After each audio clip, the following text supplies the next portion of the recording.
నిహారికాస్ online ఛానల్కి స్వాగతం అండి. అందరూ బాగున్నారా? కొత్త వాళ్ళు అయితే ఈ ఛానల్ని సబ్స్క్రైబ్ చేయండి. అన్ని మంచి విషయాలే ఉంటాయి. అందరికీ శుభోదయం. ఈరోజు చాలా మంచి మాటతో పంచాంగంతో మేము ముందుకు వచ్చాను. చిన్న వాస్తు టిప్ కూడా చెప్తాను. ఫస్ట్గా అందరికీ ఉపయోగపడే మంచి మాట ఏంటంటే, మనం పాజిటివ్గా ఆలోచించే వ్యక్తిని ఏ విషయం కూడా చంపలేదన్నమాట. అంటే అంత స్ట్రాంగ్గా ఉంటాడు. ఎలా పాజిటివ్గా ఆలోచించే వ్యక్తి.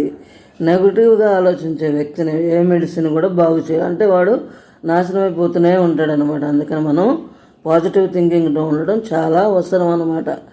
ఇంకా ఈరోజు పంచాంగం జూన్ శనివారం, అంటే స్థిరవాసర 1/6/2024 శ్రీ క్రోధీనామ సంవత్సరం, వైశాఖ మాసం, వసంత ఋతువు, ఉత్తరాయణం అన్నమాట. ఇంకా ఈరోజు చాలా ముఖ్యమైన రోజు. ఏంటంటే చూడండి, చెప్తాను. కొత్త వాళ్ళు అయితే కానీ ఈ ఛానల్ని ఖచ్చితంగా సబ్స్క్రైబ్ చేయండి. ఈరోజు ముఖ్యమైన రోజు ఏమిటంటే హనుమాన్ జయంతి అన్నమాట. సూర్యోదయం వచ్చేసి 5:30 ఉదయము 5:30, సూర్యాస్తమయం సాయంత్రం 6:31. ఈరోజు అందులో శనివారం కూడా వచ్చింది, హనుమాన్ జయంతి వచ్చింది కాబట్టి ఖచ్చితంగా దేవాలయాలకు వెళ్ళి మంచిదన్నమాట. ఈరోజు తిథి బహుళ నవమి, ఉదయం 6:16 వరకు, తదుపరి దశమి 3:44 వరకు, అంటే తెల్లవారుజామున, తదుపరి ఏకాదశి. నక్షత్రం ఉత్తరాభాద్ర రాత్రి 2:35 వరకు, తదుపరి రేవతి. యోగం ప్రీతి పగలు 2:49 వరకు, తదుపరి ఆయుష్మాన్. కరణం గరజి ఉదయం 6:14 వరకు, తదుపరి వణజి సాయంత్రం 49 వరకు, తదుపరి భవ. అంటే 2 కరణాలు కూడా వచ్చినాయి అన్నమాట. ఇంకా ఈరోజు శుభ సమయాలు వచ్చేసి సాయంత్రం 5 గంటల నుంచి 6 గంటల వరకు.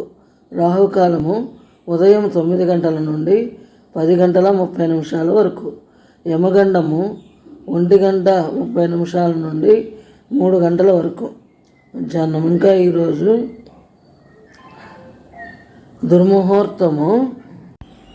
దుర్ముహూర్తము ఉదయం 6 గంటల నుంచి 7:36 వరకు.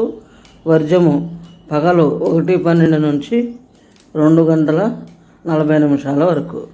అమృత గడియలు రాత్రి 9:53 నుంచి 11:23 వరకు. ఇంకొక మంచి మాట అందరికీ ఉపయోగపడేది ఏంటంటే, అందరూ ఇదే చేస్తారు.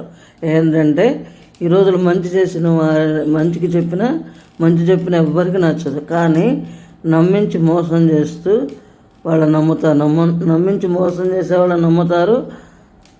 ఇంకా వాళ్ళు చెప్పే తియ్యటి మాటల్ని బాగా నమ్ముతారు అన్నమాట. తర్వాత మోసపోతారు.